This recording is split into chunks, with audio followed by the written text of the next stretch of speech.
ہمارا دین ہمیں یہ بتاتا ہے کہ بندہ مومن اگر نیک اعمال کرے، محتاط زندگی گزارے، اپنی زبان پر، اپنے رزق پر، اپنے معاملات پر احتیاط کا مظاہرہ کرے تو اللہ تعالیٰ اس کی دنیاوی زندگی کو بھی بہت بہتر فرما دیتا ہے۔ من عمل صالحا من ذکر او انثی وهو مؤمن فلنحیینہ حیاتا طیبہ۔ فرمایا جو کوئی بھی نیک عمل کرے گا، چاہے مرد ہو چاہے عورت ہو، شرط یہ ہے کہ مومن ہو، فَلَنُحْيِيَنَّهُ حَيَاةً طَيِّبَةً، ہم اسے پاکیزہ زندگی عطا کریں گے۔ زندگی بھی سنور جاتی ہے نیک اعمال کے ساتھ۔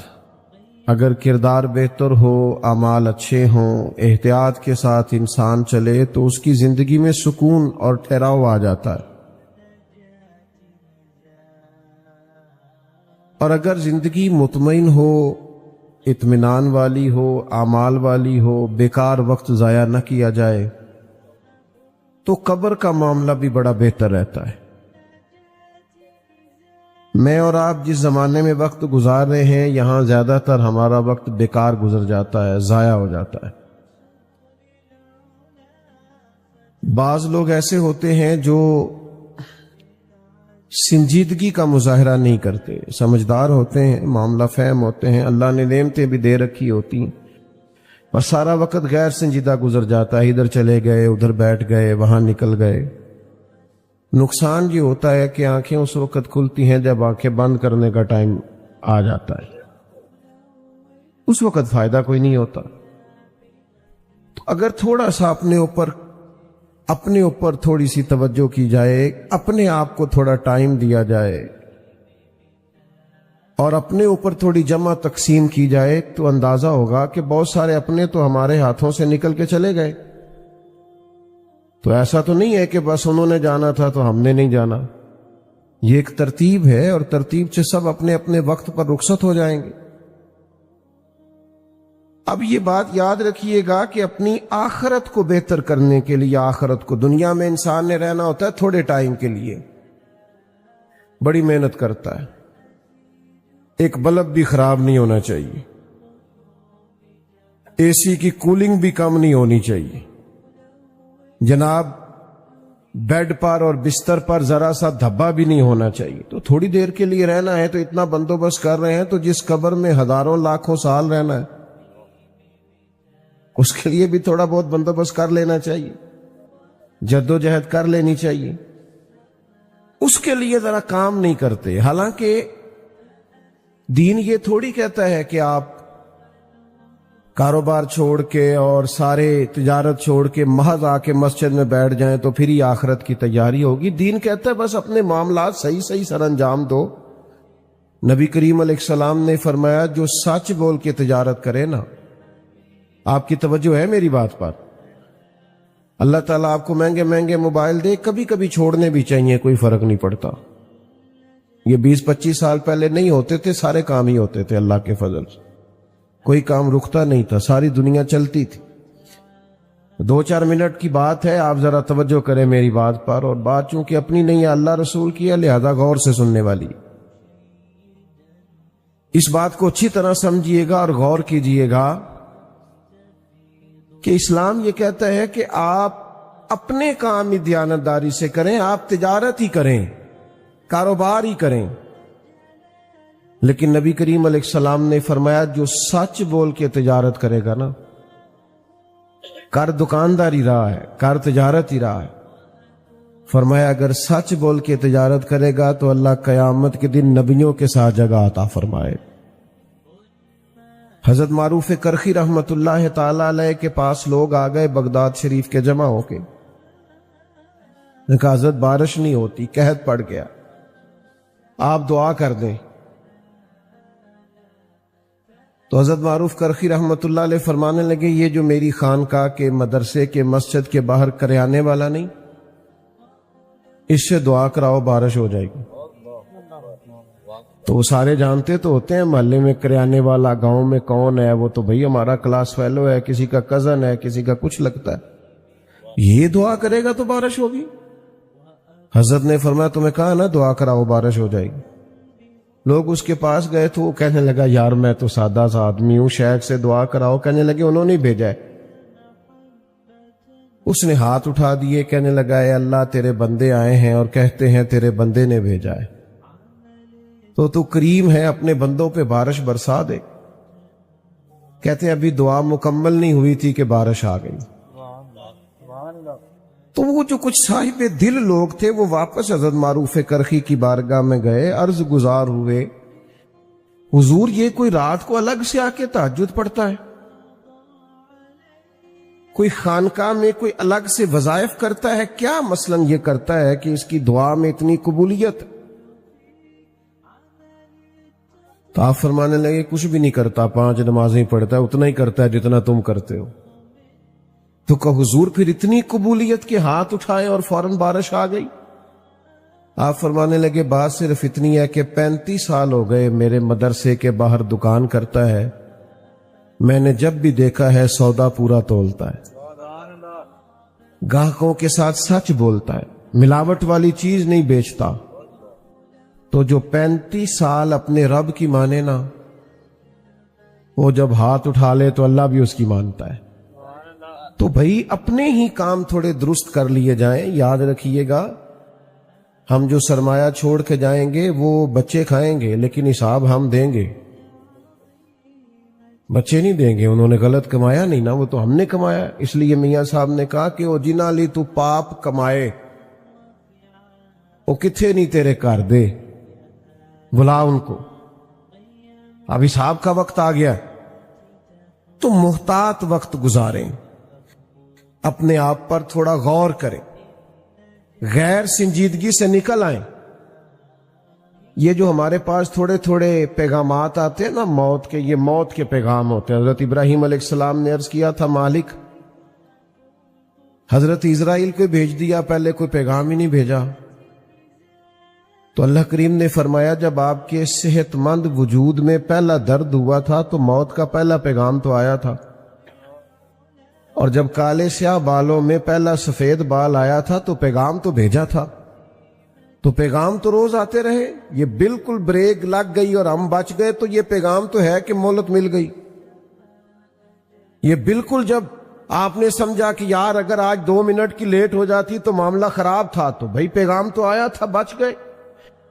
رزلٹ نہیں نکالتے، کوئی فائدہ نہیں اٹھاتے، وہی آنا جانا ہے، وہی خوش گپیاں ہیں، وہی موج مستیاں ہیں۔ تھوڑا بدل جانا چاہیے، تھوڑی تبدیلی لانی چاہیے، اپنی آخرت کو وقت دینا چاہیے، اپنی قبر و حشر کے لیے کچھ تیاری، کچھ سامان کرنا چاہیے۔ یاد رکھیے گا قبر بہتر ہو جائے نا، آخرت بہتر ہو جائے تو دنیا کی کچھ چھوٹی موٹی تکلیفیں آ بھی جائیں تو گزارا ہو جاتا ہے، ورنہ جو لوگ چلے گئے سو چلے گئے۔ سب سے بڑا عہدہ تو پاکستان میں وزیر اعظم ہونا ہے نا۔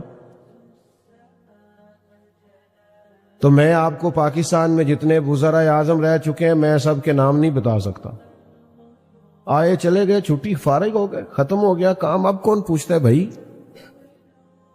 جو سب سے بڑا عہدہ ہے اس پر جو لوگ برا جمال رہے، آپ جا کے ان کی قبروں کو دیکھیں، قبریں شکوہ کرتی ہیں کہ سالوں بیت گئے آیا کوئی نہیں۔ او پئیاں دس دیاں قبراں جنہ تے پھول پئے، ادھروں تے کوئی بھی نہیں آمدہ، ادھروں ہی لکھاں گئے۔ تو جب اتنے بڑے لوگوں کے جانے کے بعد نظام زندگی نہیں رکا تو میں اور آپ ہمارے جانے سے کیا فرق پڑتا ہے؟ تو بھائی اگر تو قبر حشر بہتر ہو گئی تو اگلا معاملہ ٹھیک ہے۔ بخاری شریف میں ایک حدیث ہے، نبی کریم علیہ السلام کی عالی مرتبت بارگاہ میں ایک خاتون حاضر ہوئی اور عرض گزار ہوئی، یا رسول اللہ صلی اللہ علیہ وسلم مجھے مرگی کا مرض ہے، میرے لیے دعا کر دیں، اللہ شفا دے۔ تو بہت سارے لوگ اسی طرح سرکار کے حضور آیا کرتے، حضور دعا کرتے، اللہ شفا دے دیتا۔ حضرت مولا علی کی آنکھوں میں درد تھا، سرکار نے لعاب دہن لگایا، خیبر کے موقع پہ اللہ نے شفا دے دی۔ حضرت عبداللہ ابن عتیق کی پنڈلی ٹوٹ گئی، حضور نے لعاب دہن لگایا، اللہ نے شفا دی۔ لیکن آج اس خاتون نے جب عرض کیا نا یا رسول اللہ صلی اللہ علیہ وسلم دعا کر دیں میری مرگی دور ہو جائے، تو حضور نے ایک انوکھی بات ارشاد فرمائی۔ حضور فرمانے لگے اگر تو کہے تو میں دعا کر دیتا ہوں، شفا ہو جائے، اور اگر کہے اور تو کرے صبر تو پھر میں تیرے لیے جنت کی دعا کروں گا۔ آپ نے سمجھنا ہے بات۔ فرمایا اگر صبر کرے، کیا مطلب؟ کہ مرگی کے ساتھ ہی گزارا کرے، تھوڑی دنیا میں تکلیف سہ لے پر تیری آخرت کی بہتری کی دعا کر دیتے ہیں۔ تو وہ صحابہ تھے، ایک منٹ نہیں لیا سوچنے کے لیے، فوراً عرض کرنے لگی حضور میں گویا کر لوں گی گزارا، آپ دعا کریں اللہ مجھے جنت ہی عطا کرے۔ یہاں کا گزارا ہو سکتا ہے، تھوڑی بہت تکلیف، تھوڑا بہت درد، تھوڑی بہت آزمائش، لیکن قبر حشر کا معاملہ خطرناک ہو تو گزارا ہو سکتا، وہاں کی مشکلات حل ہونی چاہیے۔ حضور میں صبر کر لوں گی گزارا ہو جائے۔ نبی پاک علیہ السلام نے دعا کر دی یا اللہ اسے جنت عطا فرما۔ صحابہ فرماتے ہیں وہ خاتون عرض کرنے لگی یا رسول اللہ صلی اللہ علیہ وسلم جب مجھے مرگی ہوتی ہے تو میرے جسم سے کپڑا ہٹ جاتا ہے، عورت ہوں، حیا آتی۔ تو سرکار نے دعا کر دی جتنی مرضی بھی تکلیف ہوتی تھی کپڑے جسم سے جڑے رہتے تھے۔ حضرت عثمان غنی کے زمانے تک حیات رہیں۔ کو مدینہ شریف سے باہر سے آتا تھا تو لوگ اسے کہتے تھے جنتی اماں کی زیارت کرنی، اس بوڑھی کی زیارت کرے، اسے دنیا میں حضور نے جنت کی بشارت عطا فرمائی۔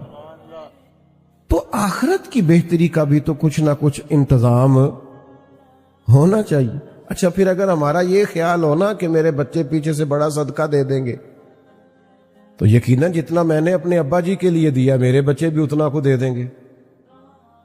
وہ میرے لیے بڑی دعائیں کرائیں گے تو جتنی میں اپنے والد صاحب کے لیے کرتا کراتا ہوں اتنی کو وہ بھی کرا دیں گے، جتنا میں سال ثواب کرتا ہوں اتنا کو وہ بھی کرا دیں گے۔ یہ تو ہمیں خود پر قیاس کر لینا چاہیے، کچھ نہ کچھ فکر آخرت کا مزاج ہونا چاہیے۔ میں آپ کی خدمت میں عرض کروں ہم نے نہ خود سے ہی طے کر لیا کہ ہم بالکل ٹھیک ہیں، شکر ہے جی اللہ دا کدی کسی نے تکلیف نہیں دیتی، شکر ہے جی فلانی تھا تو میرا نام پہنچ بھئی، یہ تو آپ نے خود طے کر لیا ہے، یہ تو آپ اپنے آپ سے کہہ رہے ہیں۔ یہ تو فیصلے قیامت میں ہوں گے کہ جیتا کون اور ہارا کون، یہ تو قیامت کا فیصلہ ہے، یہ تو آپ کو قیامت کے دن پتا چلے۔ بعض اوقات بعض نیکیاں ہم نے کی بھی ہوتی ہیں لیکن وہ کر کے بتا دیتے ہیں، کر کے جتلا دیتے ہیں، وہ نیکی نیکی رہتی نہیں، وہ تو حساب یہیں پہ برابر ہو گیا۔ اور پھر بعض نیکیاں ایسی ہیں جن کا وہ سٹیٹس اور معیار نہیں ہوتا کہ عند اللہ پیش کی جا سکیں، قیمتی چیزیں ہوتی ہیں نا ہمارے پاس تو ہم کسی کو دکھاتے نہیں۔ مطلب کسی کے پاس اس وقت بھی جیب میں 8-10 لاکھ روپے ہو تو شاید کسی کو بتائے نہ، بلکہ اب تو محافل میں آنے سے پہلے لوگ قیمتی موبائل گاڑیوں میں چھوڑ کے آتے ہیں، لوگ بتاتے نہیں گھر میں کتنا کیش پڑا، نہیں بتاتے کیونکہ قیمتی سمجھتے، کتنا سونا پڑا نہیں بتاتے کیونکہ قیمتی چیز ہے۔ تو بھئی نیکیاں کیوں بتاتے ہو، انہیں قیمتی نہیں سمجھتے؟ قیمتی چیز تو چھپائی جاتی ہے۔ اپنی آخرت کے لیے کچھ چھپا کے رکھنا کہ مشکل وقت آیا تو میرے کام آئے گا، یہ بڑا ضروری ہے۔ کچھ نیکیوں کا کسی کو پتہ نہیں ہونا چاہیے۔ ایک 100 گھر تھا مدینہ منورہ میں، تھوڑی سی آبادی ہوتی تھی، 100 گھر پورا، جس میں 2 وقت کھانا بھی جاتا تھا، موسم کے کپڑے بھی جاتے تھے۔ امام ابو نعیم نے اس کو لکھا، ادویات کے لیے اور ضروریات کے لیے رقم بھی جاتی تھی، لیکن شام کے بعد کوئی چہرے پہ نقاب ڈال کے آتا تھا، دے کے چلا جاتا تھا۔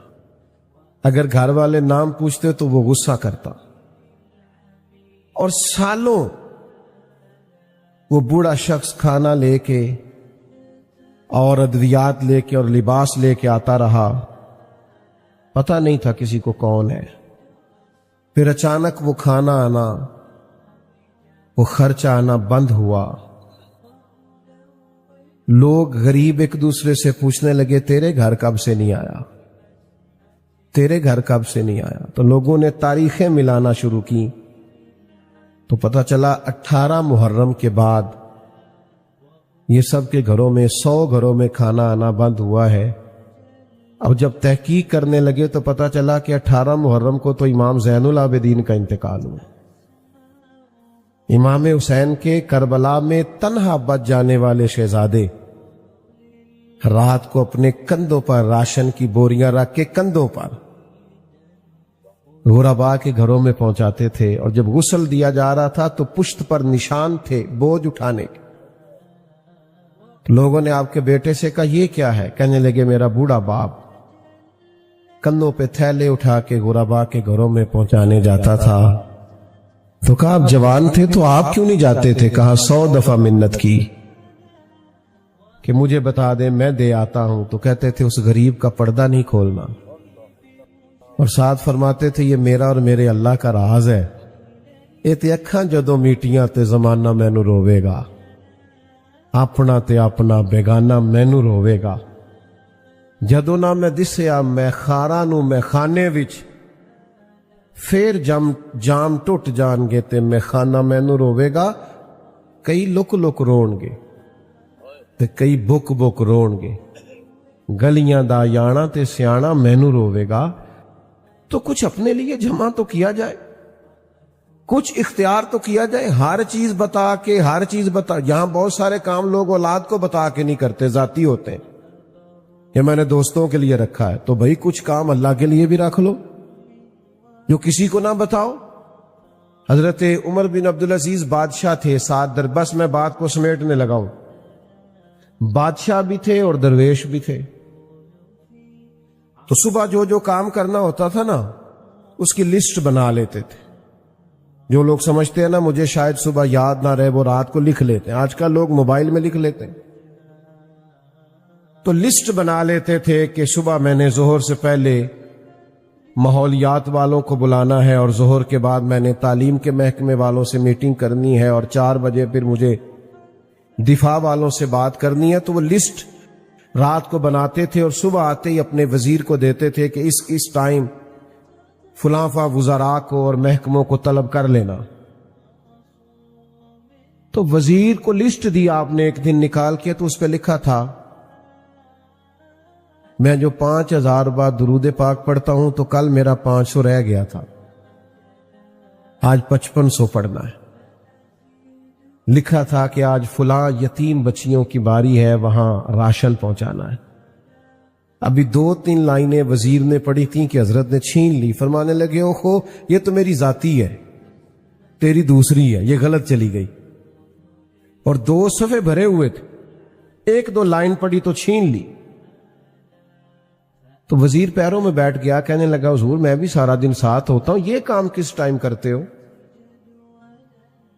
یہ غریبوں کے گھروں میں کھانا پہنچانا اور یتیموں کی مدد کرنا، تو یہ کس وقت ہوتا ہے؟ یہ درود پاک اور یہ تلاوتیں؟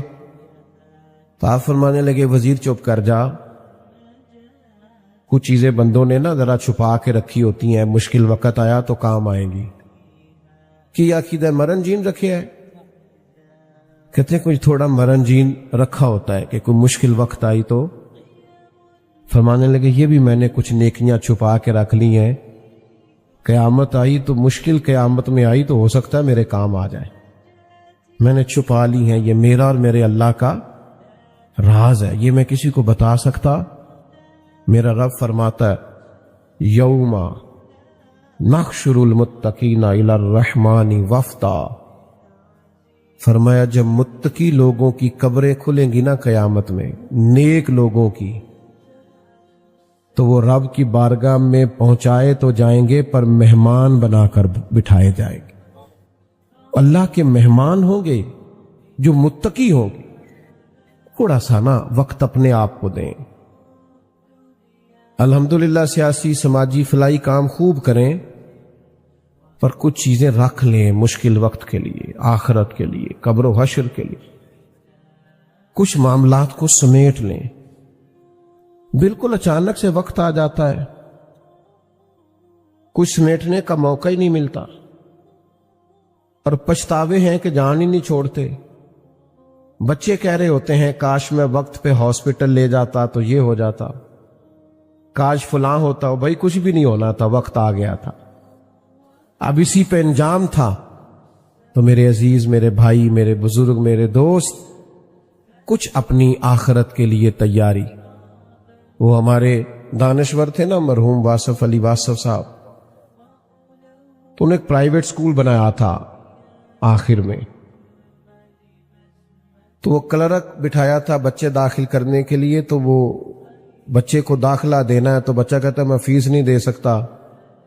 تو کلرک کہتا ابھی فیس کے بغیر کیسے داخل کریں؟ تو اندر جاتا تو واصف صاحب سے کہتا جی وہ میرے پاس تو فیس نہیں ہے، تو بچہ داخل کرانا ہے. تو کہتے فری میں داخل کر لو، ایک بچہ بھی تو 2 بھی تو 100 بھی. تو کلرک آ کے کہنے لگا حضرت اس طرح کاروبار نہیں چلتے. تو کہنے لگے تمہیں کس نے کہا ہے کاروبار چلا رہا ہوں؟ تو کہا پھر کیا کر رہے ہو؟ کہنے لگے جنازے کے بندے پکے کر رہا ہوں. کوئی ادھار کے بندے نہ لینے پڑے، کوئی رو کے آئے کہ میرے ساتھ نیکی کی تھی، دعا کرانی نہ پڑے، دعا نکل جائے کہ یار اس نے میرے ساتھ فلاں وقت. میں تو جنازے کے بندے پکے کر رہا ہوں کہ ادھار کے کندھے نہ لینے پڑیں، لوگ دوڑ کے شامل ہونا پسند کریں. حضرت سیدنا ابو ہریرہ رضی اللہ تعالیٰ عنہ کی حدیث ہے، فرماتے ہیں قبیلہ مدر کے کچھ لوگ حاضر ہوئے تھے اور ان کی تکلیف بڑی زیادہ تھی. کپڑے پھٹے ہوئے تھے، چہرے اترے ہوئے تھے. محسوس ہوتا تھا غربت نے، تنگ دستی نے، قحط نے آ لیا ہے. حالات بعض اوقات، وہ سرائکی کے شاعر نے کہا تھا کہ میرا چہرہ ویخ حالات نہ پوچھ. تو آپ بعض اوقات چہرہ بتاتا ہے کہ انسان کس تکلیف میں. ان لوگوں کی کیفیت اس طرح کی تھی. تو شارحین نے لکھا ہے کہ وہ جو سرکار نے فرمایا نا حضرت بلال سے کہ اذان پڑھے فوراً، تو فرماتے ہیں ابھی نماز میں وقت تھا، لیکن کریم نے فرمایا کہ اب آپ اذان پڑھ دیں. حضرت بلال حبشی نے اذان دے دی، سرکار نے جماعت کرائی. حضور ان کو دیکھ کر پریشان ہو گئے، ان کی غربت، ان کی پریشانی، ان کی آزمائش. جماعت کرانے کے بعد خطبہ دیا، فرمایا تمہارے بھائی آئے ہیں، پریشان ہیں، ان کی مدد کرو. اگر کوئی کام تیرے میرے کہہ دینے سے ہو جاتا ہے تو کہہ نہ دیں، کر نہ دیں. کسی کی اشک شوئی ہو نہ جائے. کسی کا مطلب ایک فون کال پہ اگر کسی غریب کے کئی پھیرے بچ جاتے ہیں اور کام بالکل جائز ہے تو حرج کیا ہے؟ نبی کریم علیہ السلام نے خطبہ دیا اور کریم فرمانے لگے تمہارے بھائی پریشان ہے، مدد کرو. کوئی سرکہ لایا، کوئی کھجورے لایا، کوئی ان کے لیے شہد لایا، کوئی ان کے لیے بستر لایا. راوی فرماتے ہیں جیسے جیسے وہ خوش ہو رہے تھے ویسے ویسے رسول کریم کا چہرہ بھی دمکتا جا رہا. ان کی خوشی میں سرکار خوش ہوتے دکھائی دے رہے تھے. یعنی کسی غریب کی غربت دور ہو رہی ہے اور حضور مسکرا رہے. بھوکے کو کھانا مل رہا ہے تو حضور مسکرا رہے. کئی دنوں کا بے چین آدمی چین پا رہا ہے تو سرکار مسکرا رہے. کچھ بھی نہیں بگڑتا، کچھ بھی نہیں.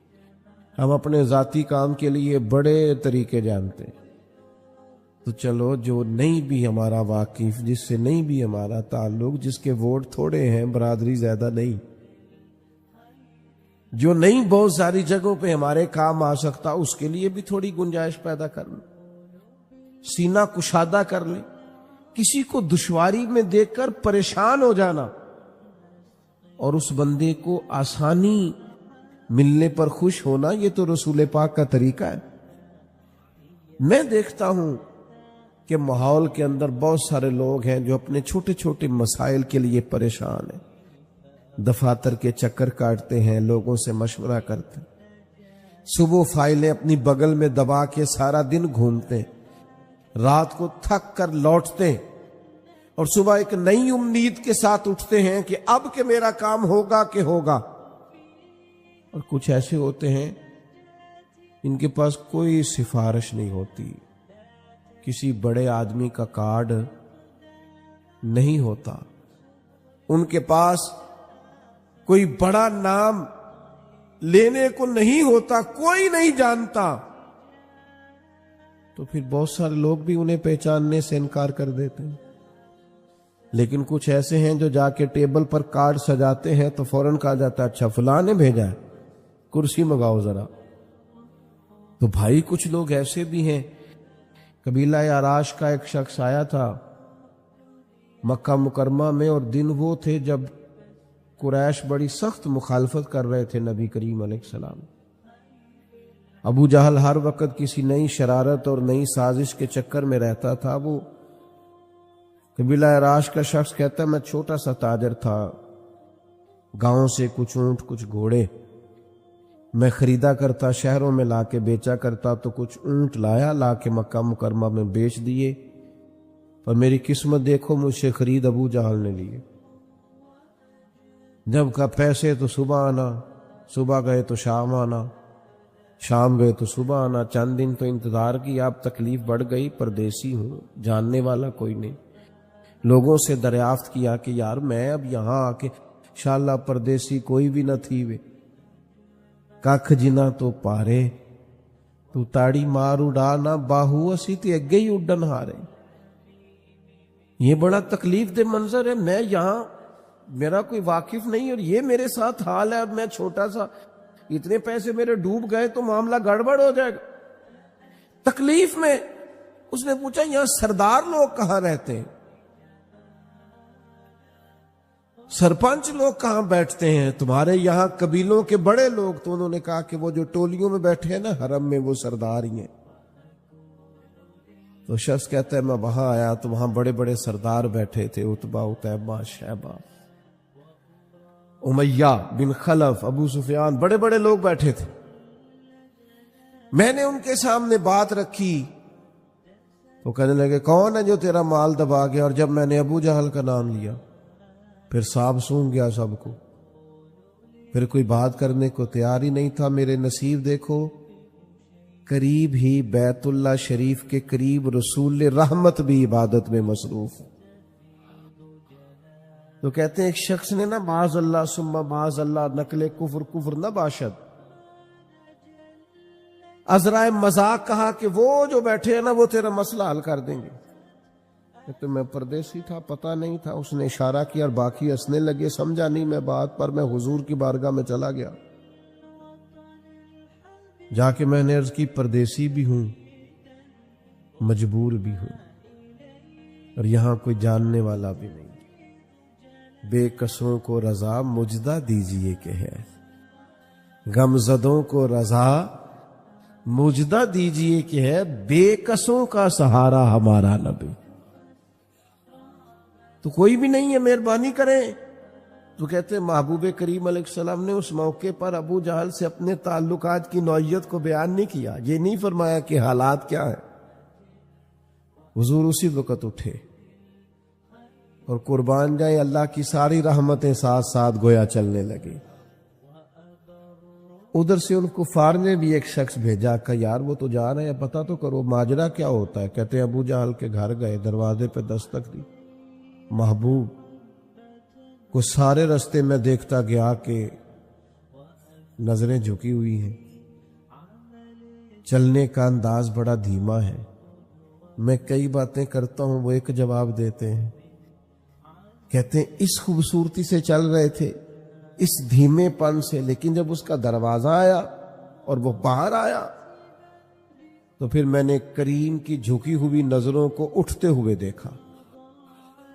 غضب سے ان کے خدا بچائے کہ نور باری جلال میں ہے، فرماتے وہ دبدبا، وہ تن تنا، وہ وجاہت، حضور فرماتے اللہ نے روب کے ذریعے میری مدد فرمائی ہے. ابھی تو میں مہینہ دور ہوتا ہوں تو میرا دشمن کانپ رہا ہوتا ہے. کریم فرمانے لگے اس غریب کے پیسے دبا گیا ہے، لا پیسے. دوڑا گیا، کہنے لگا جی ابھی لے کے آیا. بھاگا گیا، کوئی نہیں، یہ ہم نے ظالموں کو مضبوط کر دیا ہے اندر سے کنڈیاں لگا لگا کے. یہ ہم نے ڈر ڈر کے ظالم مضبوط کر دیے ہیں، ورنہ جھوٹ کے پیر، ظلم کے پیر، جبر کی عمر لمبی. یہ تو بیچارے گھونسلے سے زیادہ جلدی ٹوٹنے والے لوگ ہوتے ہیں. میرے کریم نے یہی سبق دیا ہے ہمیں. نبی کریم نے فرمایا اس کے پیسے دبا گیا. اسی وقت پیسے لے کے آیا، اور جب وہ پیسے اس شخص کی طرف بڑھ رہے تھے، پیسے اسے مل رہے تھے، پر وہ مڑ مڑ کے میرے کریم کے جلوے دیکھ رہا تھا، حضور کے جلووں میں کھویا ہوا تھا. ایسا کوئی محبوب کہیں ہوگا نہ کہیں ہے. دیکھو بیٹھا ہے چٹائی پہ مگر عرش نشیں ہے، اور ملتا نہیں کونین کو کیا کیا تیرے در سے ایک لفظ نہیں ہے، ایک لفظ نہیں ہے جو تیرے لب پہ نہیں ہے. فاضل بریلوی کہتے ہیں واہ کیا جود و کرم ہے، شہ بطحہ تیرا اور نہیں یعنی ایک لفظ ایسا ہے جو کوئی سن ہی نہیں سکتا. نہیں سنتا ہی نہیں، کون؟ مانگنے والا تیرا. تجھ سے مانگنے والا نہیں سنتا ہی نہیں مانگنے. کیوں؟ کیونکہ میں تو مالک ہی کہوں گا کہ ہو مالک کے حبیب، یعنی محبوب و محب میں نہیں میرا تیرا. تو وہ بندہ بھی واپس گیا، اور یہ جو جاسوس بھیجا تھا وہ بھی واپس گیا. تو وہ تو سارے انتظار میں تھے وہاں کیا بنے گا. تو پوچھا کیا بنا؟ کا بننا کیا تھا؟ وہ تمہارا سردار تو کانپ رہا تھا وہاں، وہ جو جہاں بڑی ڈینگیں مارتا ہے اس کا تو حال ہی برا تھا، پسینے سے شرابور تھا. ابو جہل سے پوچھا ہوا کیا؟ کہنے لگا سمجھ کوئی نہیں آئی. پتہ نہیں کریم کے ساتھ کون سی طاقتیں تھیں، پتہ نہیں کیا اللہ تبارک و تعالیٰ نے انہیں روب دیا ہے. او بھائی ہمیں ہمارے کریم نے سبق یہ دیا ہے کہ کھڑے تو ہونا سیکھو کسی مظلوم کے ساتھ. تم تیاری تو کرو کسی ظالم کے مقابلے میں کھڑے ہونے.